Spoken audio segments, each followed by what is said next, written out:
What's good, Cali Crowd? I wanted to give you guys a little bit of an update on where my training has got to. It hasn't been great over the last year. For those of you who don't know, I was hit with a sports hernia that took me out throughout the whole of last year.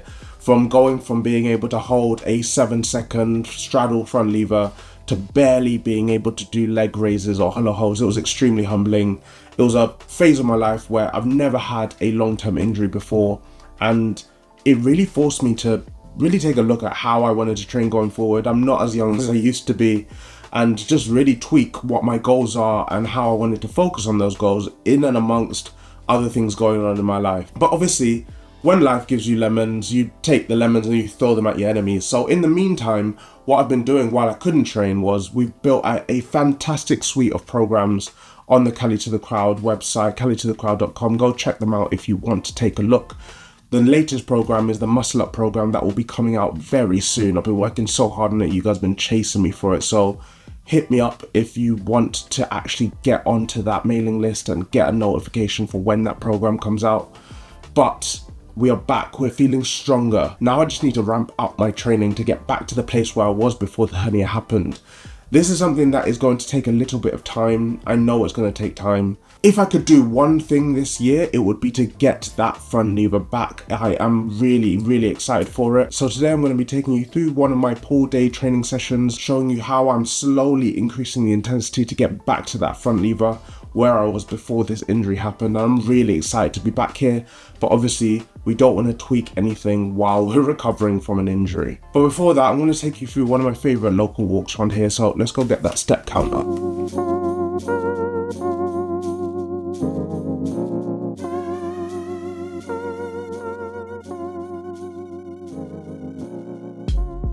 So we out here getting our steps up. I think there's something really good to be said about just getting outside and walking. We can talk about all the exercises that we want to be able to do. Learn to pull up, learn to push up, learn to dip, front lever, back lever, handstands, muscle up.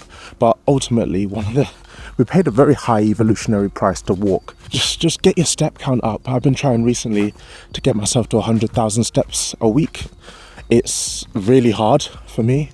I sit at a desk all day, so I need something to force me out of my seat. And this has been really good at doing that. The thing that seems to fail me most is I sometimes forget to charge my smartwatch. So, you know, if the smartwatch doesn't record it, then it doesn't really count. But all of this is coming down to the fact that for the skills that I want to learn this year, I really need to lose a little bit of weight.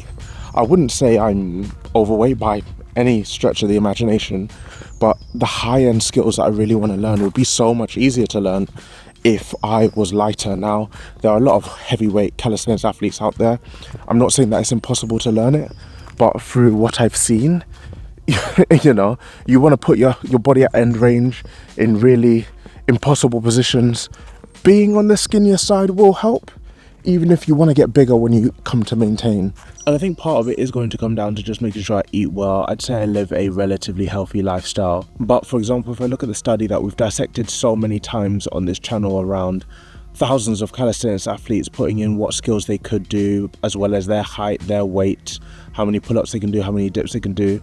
One thing that consistently comes back when I look at that study is how low the BMIs are for those athletes. Now, I know BMI is a very flawed metric. So many people cite that it's just actually for trained individuals, it's just a very useless metric. But when I look at my own BMI, I sit just under the what would be considered overweight range, so 25. When I look at the BMIs of people in there who can plant, who can front lever, you're looking at closer to 22, maybe pushing 23. And when you start getting to those high-end skills, I know that weight is going to be a big issue. So part of what I'm going to be doing over the next couple of months is really stripping down my weight. Right now I dance between 79 and 80 kilos. I want to get that down closer to 77. It's one of those things that I really want to work on. I'm really not a fan of bulking, cutting, the really wild swings in weight that you see a lot with bodybuilders. I think for calisthenics athletes that doesn't serve us any purpose, especially when we need to cut but maintain muscle. So the slow cut, this really slow grind is going to be what I'm after. I'm looking to lose anything around about 1.5 kilos every 2 months. That's the sort of target range I'm after. It's going to be a slow grind. I'm going to try and do it while still building muscle, so it is going to be it's going to really change the composition of what I'm after. We're not talking about huge margins here. I'm talking about going down from 79 kilos to about 77, 76.5 kilos. So we're not talking huge astronomical shifts in my body weight, but I do feel the difference when I put on that extra kilo when it comes to doing a pull-up. I do put on that extra kilo when I come to front lever training. I'm looking to come back from an injury as well, which will throw a spanner in the works. Personally, I don't really like taking down my calorie intake when I'm recovering from an injury. If you think about the nature of an injury, your body's putting extra energy in to recover from something that has essentially been ailing you, particularly as it's been ailing me for well over a year. I'm going to have to play this one a little bit by ear. I think a lot of the work that I've put in order to recover this injury could all be undone by driving down my calories and pushing hard for the front lever and trying to learn how to planche and doing all these program videos that I'm working on with building out these programs. It would just be too much. There's no point in stressing my body out to this extreme level. So we're going to go for it. We'll see how it goes. And obviously you'll be taken along for the journey.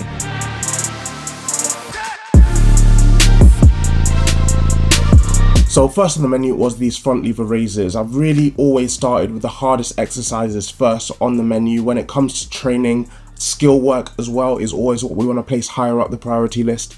And I just love this exercise. It's highly specific. You get to work on building out the lats and the arms and the shoulders, all in the way that we want to hold ourselves while we're in the front lever. And we're getting that eccentric and concentric as well. So we know that we're building up the relevant muscles. I then moved on to some weighted pull-ups. Now with my pull-ups, I'm not going too heavy here. I think as I slowly dial up the intensity, what I'm trying to do is get myself up to a place where I can do 8 pull-ups for clean reps with the chin well clear of the bar. I'm trying to pull relatively quickly. The rationale here being that we know that building up that type 2 and that type 2X muscle fibers, they're comparatively better at producing force. So when it comes to pulling out my pulling strength in general, this is going to form the baseline, the foundation of everything that we're going to be doing. I then moved on to some hollow body rows. Now, when it comes to horizontal pulling, I absolutely love the row, but I feel most people don't take it as far as they could go. Aiming to get as horizontal as possible and really pulling the chest to the bar, particularly if you're trying to maintain that hollow shape or that straight shape with the body, you're going to get so much activation in the rhomboids, in the traps, in the lats. Like pulling those elbows back, you really feel it. It's an unreal exercise. It's certainly leveled up my pulling game and I absolutely rate it. And what it's done for my back, just generally, guys, if you haven't tried horizontal rowing like this, definitely give it a go. But I warn you, it is very humbling. Trying to get your chest to the bar while fully horizontal is quite taxing. So don't underestimate this, guys. With all the skill work that we're going to be working on this year, I cannot neglect external rotation, really getting the shoulders back and around, as opposed to all the exercises that encourage internal rotation, that hunched over look that we get sometimes when we've overtrained the chest or the anterior delts. We want to undo that. A balanced joint is a stronger joint, so that's why we're doing these face balls. So we can do these with rings. Sometimes I do them with dumbbells in what is essentially Cuban rotations. Anything that gets the shoulders back and around opens up the chest. We want to open up the chest to really develop that shoulder strength. Now personally, I like wrapping up my pulling sessions with some sort of bicep curl. They're not just there to look pretty, they do a phenomenal job when it comes to all of the straight arm skills that we're working on. Keeping the arms locked and straight just isn't what the arms are supposed to be doing while we're pulling or pushing with that level of force going through the elbow. We don't want any of the chronic illnesses that comes with calisthenics, the tennis elbow, the golf elbow. So in order to undo that, always work on doing some sort of elbow and wrist conditioning. Personally, I just use the bicep curl because it just is fantastic for doing that. We had a little bit of energy at the end of the session, so of course it's a pull day, so naturally we're going to be doing some handstands. With my handstands recently, I've just been having fun with them. I'm not really working towards anything specific. Here I'm throwing around a few shapes and just being a little bit silly, but frankly I'm just enjoying not really having a goal with handstands and just playing around with them. I feel really stable in my handstands. I feel really strong in my handstands. I'm trying out lots of different things, so maybe that will amalgamate up to something bigger and better once I've got my front lever back, but for now, just having fun with it. And that was the end of the session. But Cali Crowd, that's where I'm going to wrap it up. I'm going to go downstairs and stuff my face full of food. But if you like this sort of vlog, then let me know. Drop it down in the comment section. Let me know what you thought. And like the video, share it if you like it. I will do more of these if you guys feel that this is what you want. You know, it's a little bit different from what I do every week. So let me know, and I will see you in the next one.